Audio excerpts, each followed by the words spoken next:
Hi, this is Dr. Pieczenik. What I want to talk about is the notion of paradox of success. What do I mean? For the first time in crisis management, what we're seeing right now is that we have a crisis that doesn't have a definitive ending. Usually in a terrorist situation, I can cut it off, save the hostages, and the terrorists go to jail. In this case, the terrorist happens to be a virus, and the virus is quite contagious. It's not as lethal as it was, but it is highly contagious. So the sense of definitive ending is not here for the first time. It may reappear again in a few months. That's not the fault of the president. That's not the fault of anyone else. The president is trying to do the best he can by being a leader and spending 2 to 3 hours a day talking to the American public and to the world.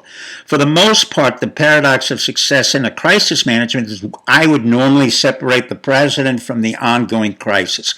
In this case, the president took over, did what he wanted, assigned Mnuchin and Jared Kushner to getting the money that would come in from the private corporations and getting the necessary equipment that was required to battle the coronavirus. At the same time, one of the new organizations in the government, FEMA, Federal Emergency Management Agency, was absolutely outstanding, having backed up the White House and having initiated a crisis management situation where they could allocate the ventilators, the masks, and all the necessary paraphernalia that was needed in order to fight this coronavirus. The second major point in the paradox of success is that this virus will come back. So think of it as another terrorist or a situation, but it may not be as lethal. It may be a different group of viruses coming in with a different type of infectiousness, but we do not know exactly what it is. So we can't give you a definitive date or a definitive type of enemy. At the same time, we can tell you that the states and the nation is opening up to business. I am a proponent that America should always maintain its economic viability. I have said that repeatedly, and I still believe that.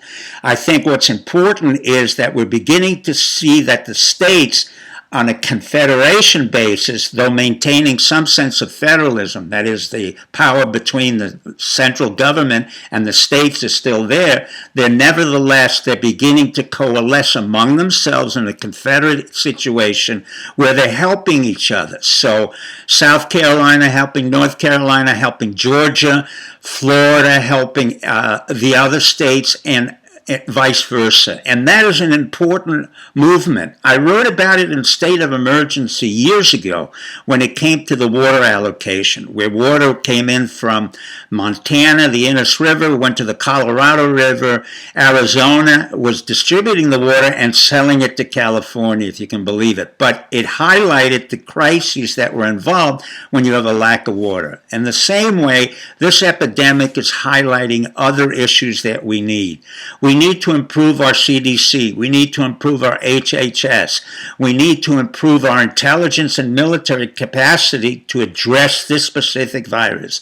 I do want to congratulate all the physicians, nurses, health workers, truckers, and all the others who are involved in the first line of responding. And I do want to thank the American public for their patience and understanding. This will also pass.